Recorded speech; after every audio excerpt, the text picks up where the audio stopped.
बिस्मिल्लाहिर्रहमानिर्रहीम। Dear student अस्सलाम वालेकुम। कोर्स टाइटल है linear algebra, lecture number 10। Topic जो आज हम स्टडी करेंगे वो है एग्जाम्पल करेंगे हम सब स्पेसेस की। हमने लास्ट टाइम जो थ्योरम प्रूव किए थे वो मैं आपको थोड़ा सा बताते चलूं। वो थ्योरम थे जब भी आपने सब स्पेस प्रूव करना हो तो मैंने कहा था आप कहें कि W जो है W is V is vector space और W is subset of V। मैंने कहा कोई से भी आप दो एलिमेंट ले लें, W1 W2 जो कि W के एलिमेंट हैं, आप इन दोनों को ऐड करें W1 प्लस W2 को, आंसर दोबारा W में चला जाए तो ये सब स्पेस हो जाएगी। नहीं, दूसरी प्रॉपर्टी ये पहली थी, दूसरी थी A belong to F and small W belong to capital W। इन दोनों को आप मल्टीप्लाई करें AW, अगर आंसर ये BW में चला जाए then W is subspace of V। ये हमने पहला थ्योरम प्रूव किया था। इसके अंदर हमने दो प्रॉपर्टी जो थी वो ली थी। फिर दूसरा थ्योरम क्या था? दूसरा थ्योरम ये था कि V एक वेक्टर स्पेस है, ठीक है, और W जो है ये सबसेट है V का। आप कोई से एक एलिमेंट लें फील्ड का जो कि A बिलोंग टू F है, दो एलिमेंट W1 W2 लें W के, और बल्कि ऐसा था कि आप for all A B belong to F and W1 W2 belong to capital W, आप ऐसा करें एक एलिमेंट फील्ड का एक W का एलिमेंट लें, इसको मल्टीप्लाई करें और फिर B को W2 से मल्टीप्लाई करें, आंसर दोबारा W में चला जाएगा। ये थ्योरम नंबर 2 था। इन दोनों में से जो मर्जी आप डेफिनेशन लगा दे सब स्पेस की, वो सब स्पेस हो जाएगा। मतलब बजाय इसके कि हम 10 प्रॉपर्टीज प्रूव करें, हम सिर्फ दो प्रॉपर्टी अगर प्रूव करने में अगर हम प्रूव कर सके तो ये सब स्पेस हो जाएगा। कोई से दो एलिमेंट लें W के, दोनों का ऐड करें, आंसर दोबारा W में जाए। एक एलिमेंट फील्ड का, एक लें आप वेक्टर, आप एक लें W का, दोनों को मल्टीप्लाई करें, आंसर दोबारा W में चला जाए, ठीक है। तो W सब स्पेस हो जाएगा। अगर एक प्रॉपर्टी प्रूव करनी है, आप चाह रहे हैं कि एक ही स्टेप के अंदर हम इनको क्लियर कर दे, तो आप V अगर वेक्टर स्पेस हो, W सबसेट हो V का, दो एलिमेंट फील्ड के लिए, दो एलिमेंट वेक्टर स्पेस, दो एलिमेंट W के लिए, एक फील्ड का एलिमेंट एक W का एलिमेंट मल्टीप्लाई करें, प्लस एक फील्ड का एलिमेंट एक W का एलिमेंट, दोनों मल्टीप्लाई करें, दोनों ऐड हो जाएं, आंसर दोबारा W में चला जाए तो ये सब स्पेस हो जाएगा। यही कंसेप्ट स्टूडेंट हम इस पर लगाएंगे। हम कहते हैं कि every vector space V has at least two सब स्पेसेस।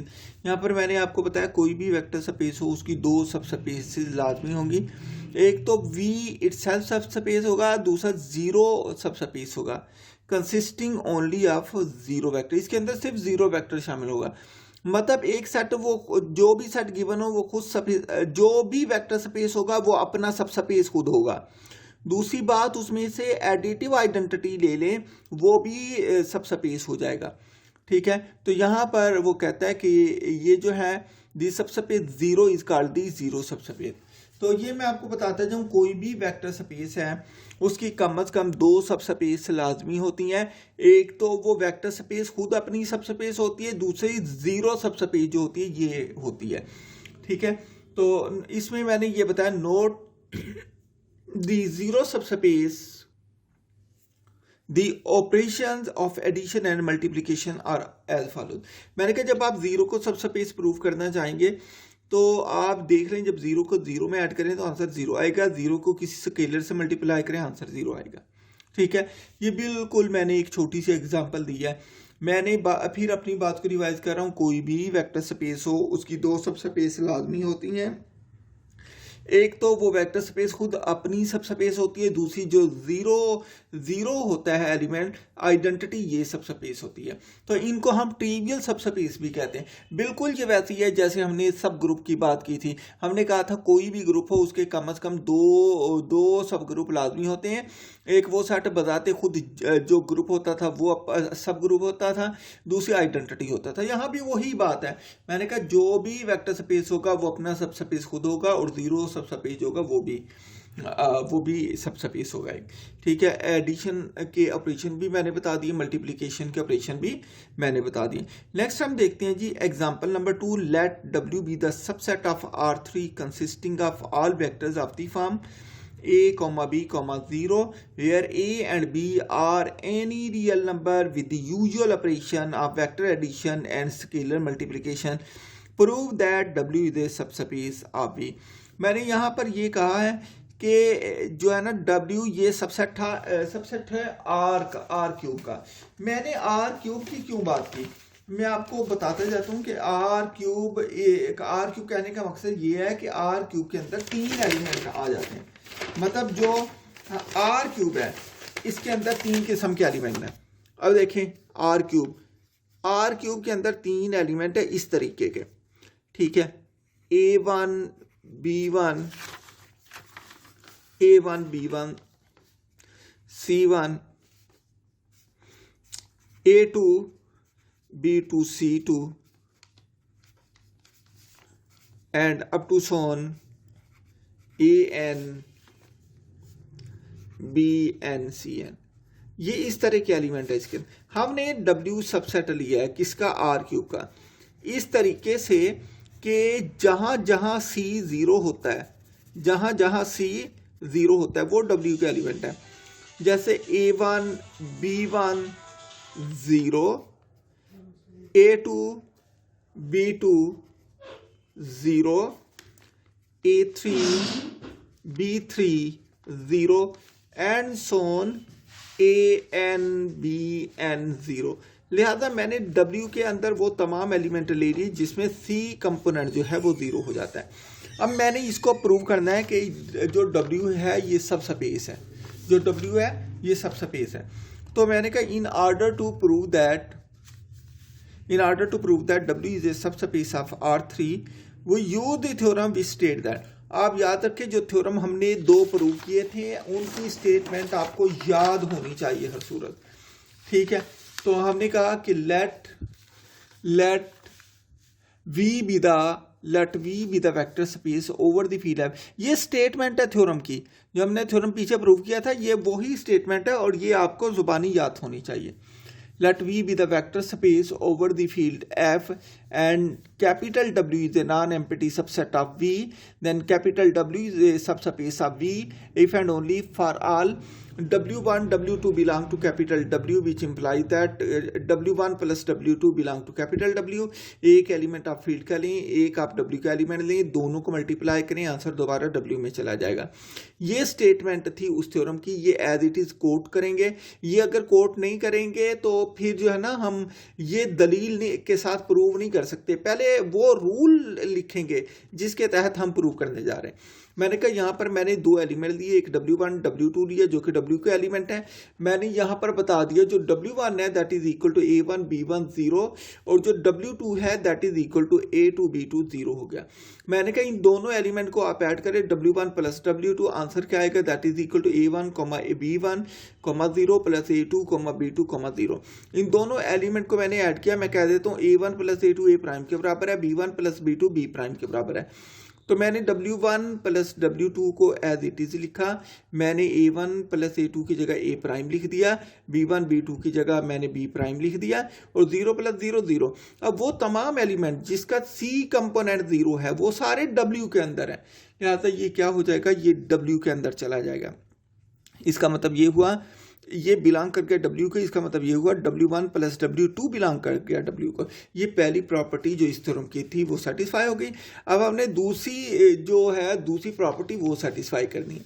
दूसरी प्रॉपर्टी के लिए हमने एक एलिमेंट सी ले लिया फील्ड का। अच्छा, मैंने सी एलिमेंट फील्ड का इसलिए लिया क्योंकि ए और बी W1 W2 में इस्तेमाल कर चुका हूँ, इसलिए मैंने सी लिया। आप सी के बजाय कोई और भी ले सकते हैं, अल्फा ले लें, बीटा ले लें, कोई फर्क नहीं पड़ता। तरीकाकार यही है। नाउ मैंने कहा for all C belong to W and W1 belong to capital W, where W1 is equal to A1, B1, 0। ठीक है, मैंने C को और W1 को मल्टीप्लाई किया। जब मैंने मल्टीप्लाई किया C इंटू A1, B1, 0, अंदर मल्टीप्लाई होके ये C A1, C B1, 0 आ गया। अब यहाँ पर मैं लेट करता हूँ कि यहाँ पर C A1 that is equal to A1 prime and C B1 is equal to B1 prime. तो ये क्या हो जाएगा, C W1 which is equal to ये C A1 प्राइम लिख दिया, C B1 को B प्राइम लिख दिया और 0 वैसे का वैसे आ गया। अब इसका C पार 0 हो गया, ये दोबारा W को बिलोंग कर गया। पहली प्रॉपर्टी B सेटिस्फाई होगी, दूसरी प्रॉपर्टी B सेटिस्फाई होगी। ये W को बिलोंग करने का मकसद ये है कि scalar multiplication C W1 capital W को बिलोंग कर गया। तो यहाँ पर हमने कहा सेकंड प्रॉपर्टी सेकंड प्रॉपर्टी जो है वो सेटिस्फाई हो गई है, लिहाजा W जो है वो सब स्पेस है किसका, R³ का। नेक्स्ट एग्जांपल देखते हैं। अब ये मैट्रिक्स फॉर्म में है। देखिए प्रॉपर्टी बिल्कुल हमने इसी तरीके से सेटिस्फाई करवानी है। ठीक है, यहाँ पर हम कहते हैं example number 3, consider the set W consisting of all 2 into 2 cross 3 matrices. ठीक है, ऑफ दी फॉर्म। मैंने कहा यहाँ पर जो है इस मैट्रिसेस के इस सेट के अंदर जो W के अंदर यानी कि सेट है, मैं आपको बताना ये चाह रहा हूँ कि जो हमारे पास यहाँ पर W है, W के अंदर W के जो एलिमेंट है वो इस शक्ल के हैं, दैट इज इक्वल टू यहाँ पर यहाँ पर ये सेट का साइन डालें, ये A1 B1 0 0 C1 D1। ठीक है, और दूसरा क्या होगा, A2 B2 0 and 0 C2 D2, ये कॉमा नहीं आएगा, D2। ठीक है, ये दो एलिमेंट हो गए।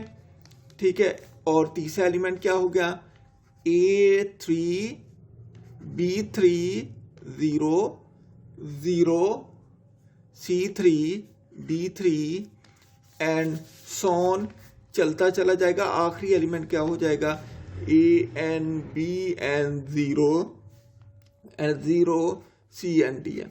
मतलब W के अंदर जितने एलिमेंट हैं वो इस शक्ल के हैं। ये मैंने आपको बता दिया, अंडरस्टैंडिंग के लिए बताया। यहाँ पर जो A B और A1 A2 A3 और B1 B2 B3 and C1 C2 C3 ये सारे के सारे आर्बिट्रेरी रियल नंबर्स हैं। ठीक है, तो मैंने कहा show that W is a subspace of M23। हमने ये शो करना है।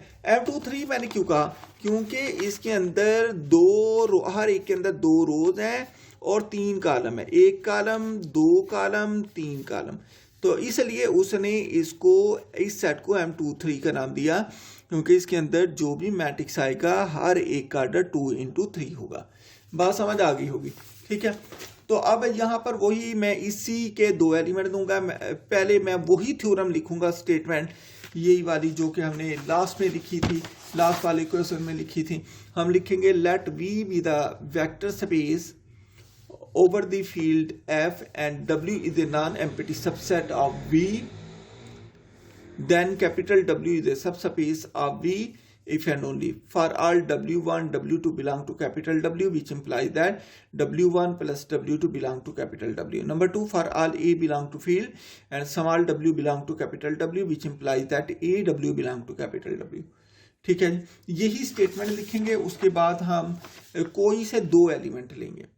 Let W1 W2 belong to W, where W1 is equal to A1 B1 0 0 C1 D1 and W2 is equal to A2 B2 0 and 0 C2 D2।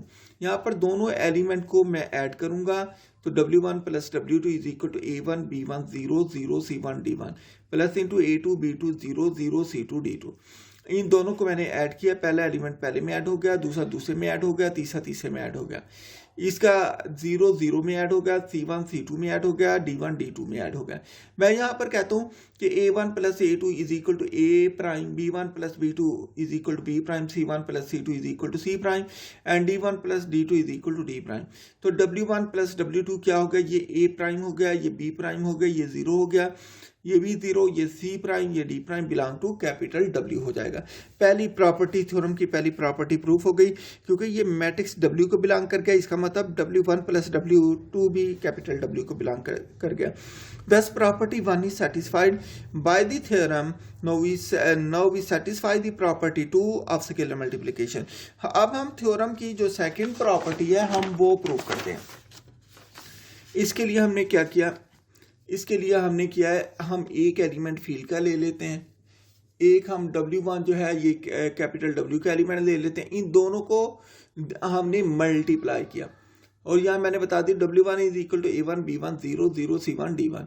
तो मैंने C और W1 को multiply किया तो हमें पता है C मल्टीप्लाई हो जाएगा हर एलिमेंट के साथ। C W1 is equal to C A1 C B1 C0 C0 C C1 C D1। ठीक है, लेट यहाँ पर मैंने CA1 को A प्राइम कह दिया, CB प्राइम को B प्राइम। ये सिर्फ आपको समझाने के लिए कह रहा हूँ।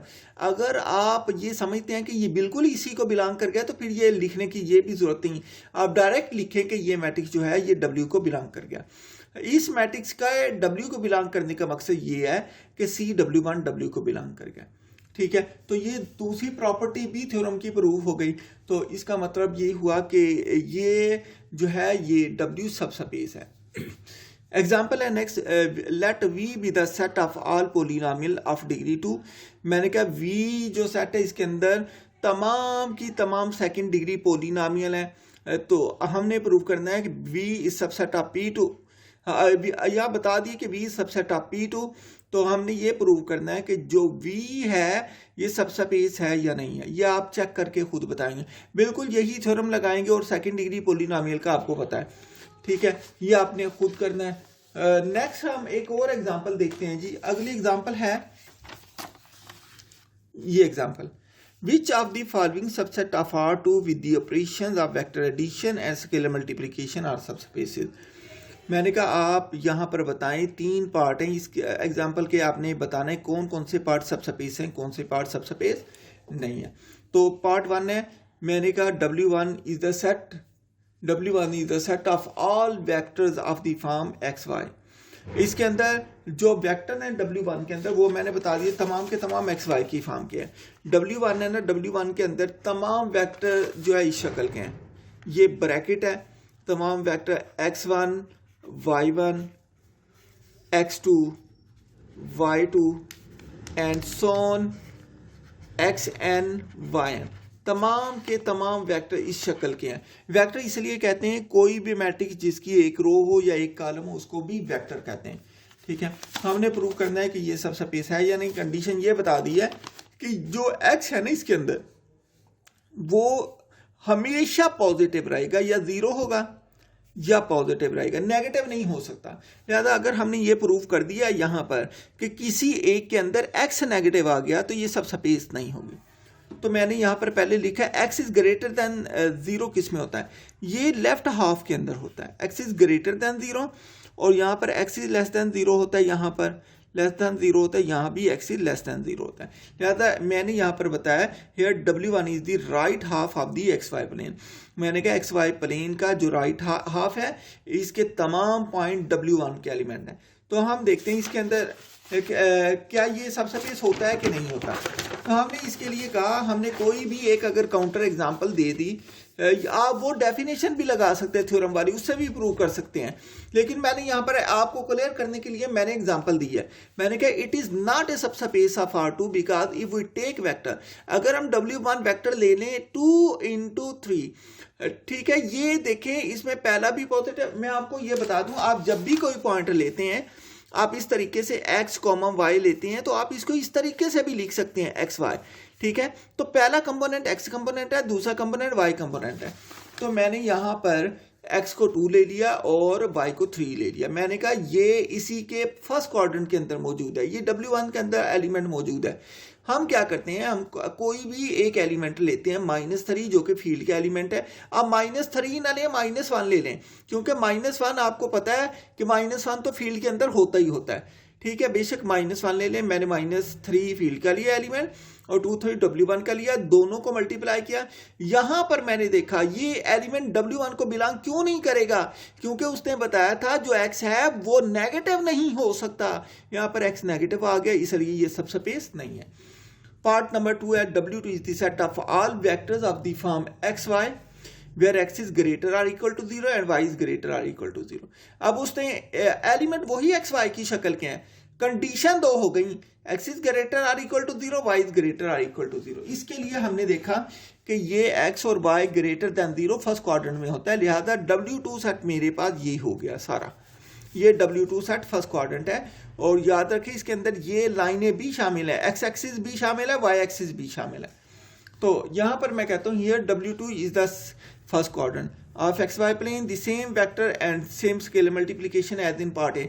मैंने खुद जानकर जो मल्टीप्लिकेशन की है ये यही यहां की है ताकि आपको समझने में आसानी रहे। तो मैंने वही 3 एलिमेंट लिया फील्ड का, 2 3 एलिमेंट लिया W2 का, मैंने इन दोनों को मल्टीप्लाई किया, ये दोनों नेगेटिव हो गए। उसने तो ये कहा था कि दोनों ही पॉजिटिव हैं, ये दोनों ही नेगेटिव हो गए। तो इस केस के अंदर जब ये दोनों नेगेटिव हो गए, ये W2 का एलिमेंट हो ही नहीं सकता, लिहाजा हम कहते हैं कि जो W2 है ये सबस्पेस नहीं हो सकती। इसका पार्ट 3 है जी।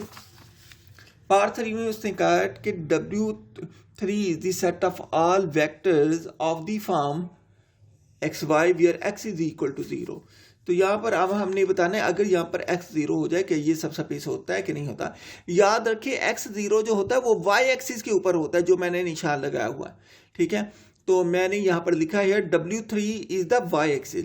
मैंने कहा W3 के अंदर किसके एलिमेंट है, y एक्सिस के एलिमेंट है इन दी XY प्लेन के अंदर। In order to prove that W3 is a subspace, मैंने कोई से 2 एलिमेंट लिए, किसके, इस लाइन के ऊपर x क्या 0, मैंने u लिया एक एलिमेंट, x क्या 0, y क्या b1, मैंने दूसरा एलिमेंट v लिया, x क्या 0 और y क्या b2। यहां पर मैंने बता दिया जो u और v है ये W3 को बिलोंग करता है। u v किसको बिलोंग करता है, W3 को। तो मैंने कहा कि अगर हम u और v को ऐड कर दें, दोनों को ऐड किया, इनका आंसर पहले में ऐड हो गया, दूसरे में ऐड हो गया। So u plus V is equal to 0 plus 0 into B1 plus B2। यहाँ पर हम लेट कर देते हैं B1 प्लस B2 जो है ये B प्राइम के बराबर है।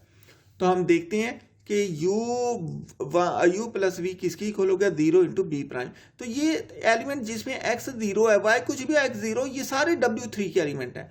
लिहाजा ये वही थ्योरम अप्लाई किया है, यहाँ पर, जो कि मैं आपको पहले बताता आ रहा हूं पिछले लेक्चर में कि ये वाला थ्योरम है। यहाँ पर मैंने यही थ्योरम अप्लाई किया, ये वाला, let V be the vector space over the field F and W is a non-empty subset of V, then W is subspace of V if and only। For all 2 element ले लें, दोनों को add करें, W में जाएगा, एक S field का, एक हमारे पास W का एलिमेंट, दोनों को मल्टीप्लाई करें, आंसर दोबारा W में चला जाए। यही मैं डेफिनेशन यहाँ पर भी अप्लाई कर रहा हूँ। ठीक है, तो हमने देखा यहाँ पर, अब हमने क्या किया, एक हमने फील्ड का एलिमेंट C ले लिया, एक हमने U एलिमेंट W3 का ले लिया। U यहाँ पर 0 B1 है, C को और U को जब मैंने मल्टीप्लाई किया तो क्या आ गया, C U is equal to 0 B आ जाएगा। मैंने C B प्राइम को यहाँ पर B प्राइम कह दें, B प्राइम ये बिलोंग करता है W3 को। तो लिहाजा इस केस के अंदर दोनों प्रॉपर्टी प्रूफ हो गई, लिहाजा W3 जो है ये सबस्पेस है ऑफ R2, इस सबस्पेस ऑफ R2, ये R2 की सबस्पेस हो जाएगी।